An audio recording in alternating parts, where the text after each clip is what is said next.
Welcome back to the Punny Math Teacher. Expectations are that you are using this video to help you take notes, organize yourself. Please use the table of contents. It's there to help you and make sure that you've organized each unit, and you actually can go back, look at this, find the exact concept you're looking for, and then quickly access it in your notebook or whatever other thing you're using to organize. Make sure you can pause, rewatch, go back, change the playback speed, go to my website for future and more resources of how to look stuff up or take notes and study, and I am here to help you.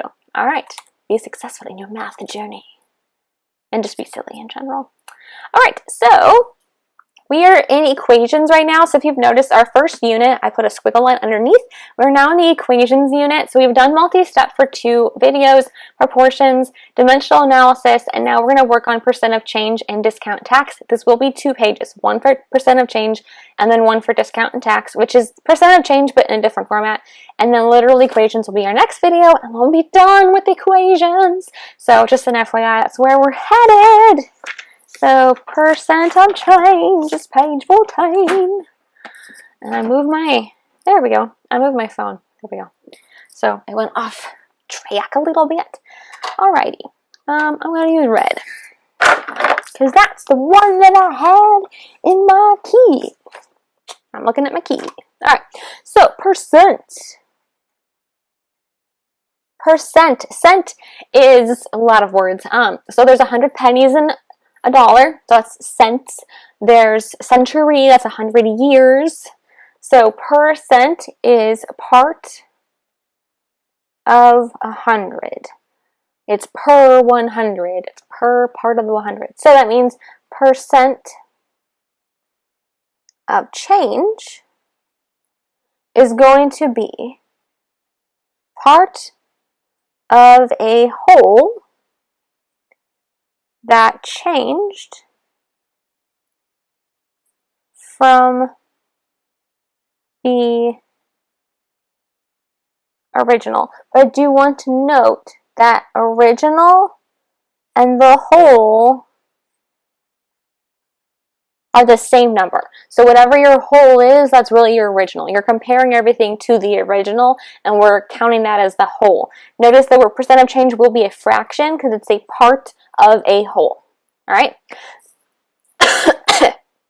Swallowed some spit there. Okay. So increase versus decrease. These are the amounts. Since we're talking about prices typically, the amount that the price went up or down. So an increase, it goes up. Decrease, it goes down. So common sense, but just making sure that we have that vocabulary in it. So we are going to do one problem as, I guess that, yeah, we're going to do one problem with our steps, and then we're going to have 2 examples on the bottom. All right, so our problem we are working with is a jacket costs $20. Now, or it costed, whatever. Now I'll change that to costed. Maybe it was right. Cost. A jacket costs $20. Now it costs $23. What is the percent of change? So we can obviously figure out that it went up $3. That's the change. But we don't know what percent of the original that was. So we use this a lot for discounts, which we're going to use in the next page. If it's 25% off, 25% off a $100 TV is actually more money than 25% off a pencil that's only worth 10 cents. So knowing how expensive things are proportions, that we can see if it's actually a good deal or not a good deal, depending on what we're looking at. Okay, so step 1 is to ask ourselves, what is the change? I'm going to write out all the steps and then we'll fill them in.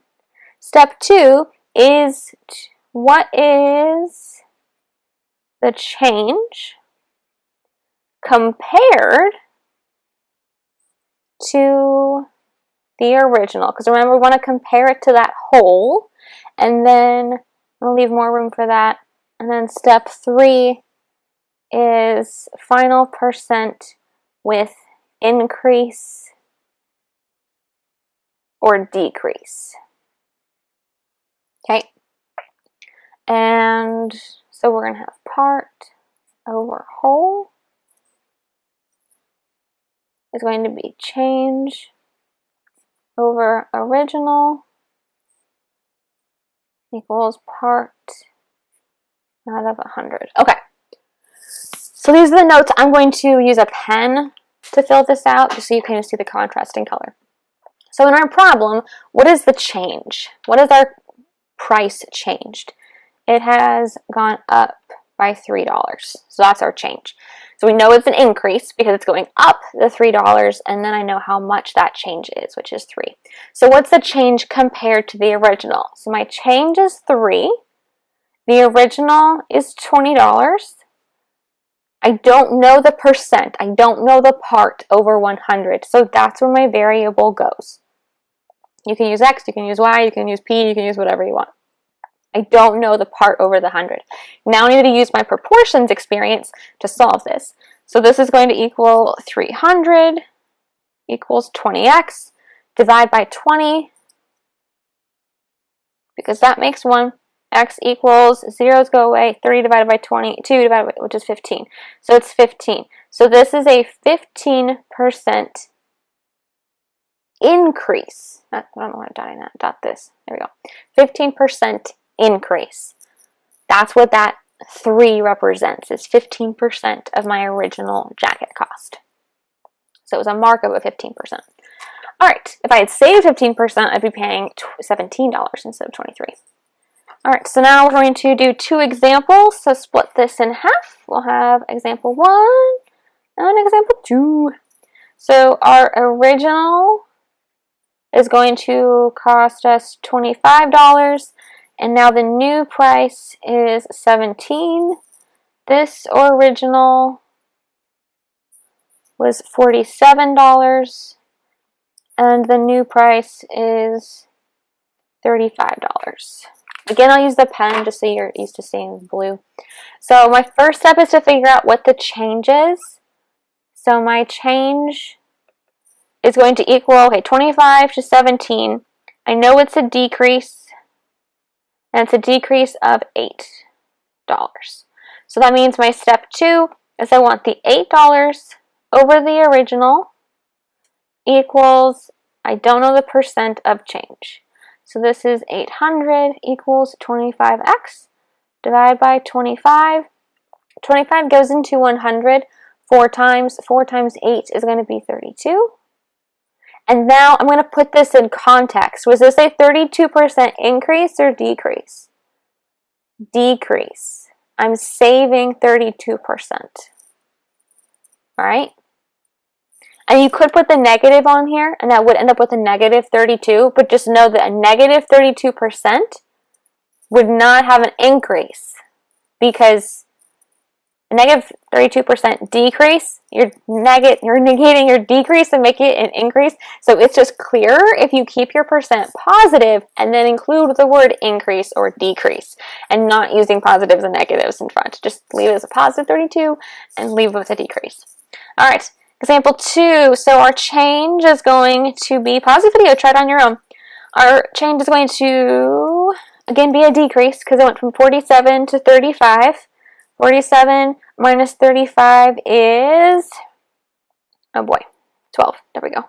So it's a decrease, 12. And if I put decrease at the top, that'll help remind me to put decrease at the bottom for my final answer as well. Otherwise, I may forget that it's an increase or a decrease, and I just put it there so I know I'm not going to forget. All right, and so I'm going to do, and you could write this as 1 fraction if you wanted. Yeah, they're using the negatives, which we'll do that. Okay, 47 over 47 equals x over 100. So you could write it this way without having to do step 1.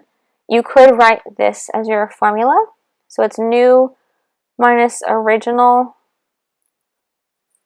over original equals part over 100. So that's a formula if you want to do it. I kind of like this 3 steps because that helps make sure that you get the change correct and that you get your final answer with the increase or decrease correctly. So this is the negative 12 over 47 equals x over 100. If you solve this, you end up with x equaling negative 25.53%. So this would be a 25.53% decrease. Note that I took off the negative and I just make it a decrease. All right, so I know we have less than 5 minutes for the discount and tax. We got this! But hey, it's not a separate video, so it'll be better. So we're going to do 2 different ways, and I'll skip the word problem probably. Okay. So make 4 boxes. I left some room at the bottom, so if we have time for the word problem, I can put it, and that way you can just do it on your own if you want.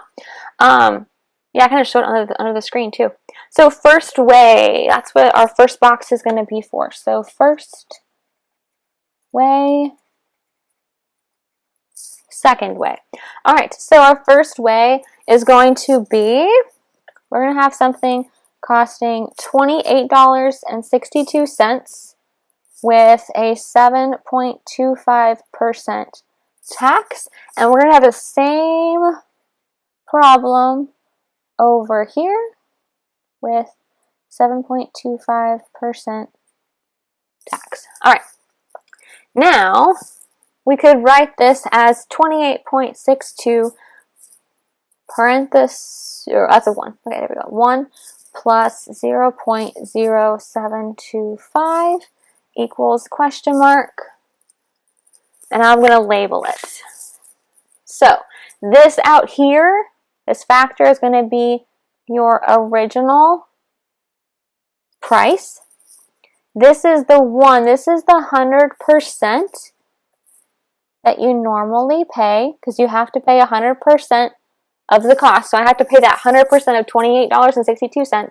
This is the tax as a decimal, i.e. instead of a percent, it's actually a decimal. So you're going to divide it by 100 in order to get it into a decimal instead of its percentage. And then since it's a tax, we're paying more. Okay? And that would be one way that you can do it. The other way that you can do it, and you just plug that in your calculator and get your answer. So that's how much you would pay for that jacket or whatever. The other way would be question mark over 28.62 equals 100 plus 7.25 over 100. And then labeling this.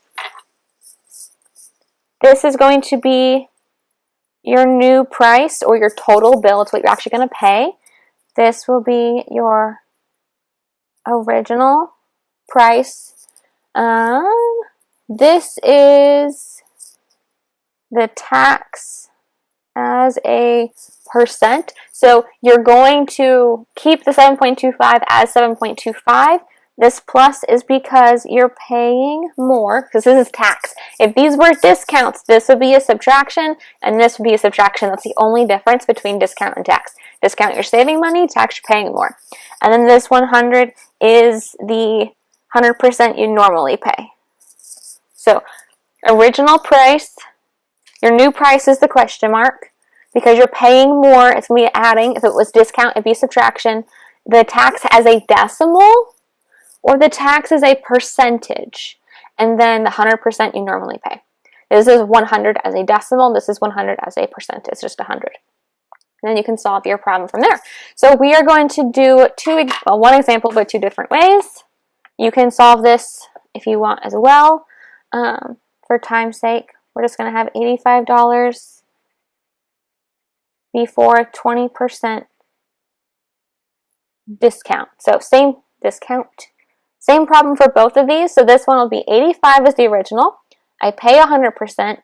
I'm saving money because it's a discount, but I'm saving 20% as a decimal. So what am I really going to pay? This one, I don't know what I'm going to pay. Originally it was 85. I have to pay the 100, but I'm saving 20% of that 100 because it's percent. cent being 100. So now let's do it. So 85 times 0.8. So you should end up with $68 is what you're typically going to pay. Try it both ways. Which way do you prefer?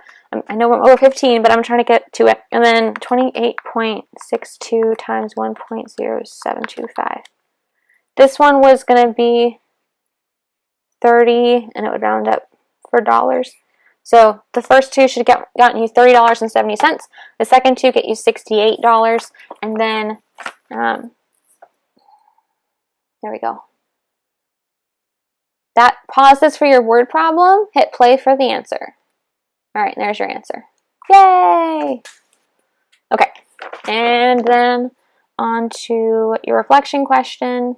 It's the same as last video. So once we get literal equations done, the next video, you can actually make your brochure. And that way you have that little cheat sheet. You can just tape it into your notes, and then you already have it. All right. Thank you for watching, and have a great day.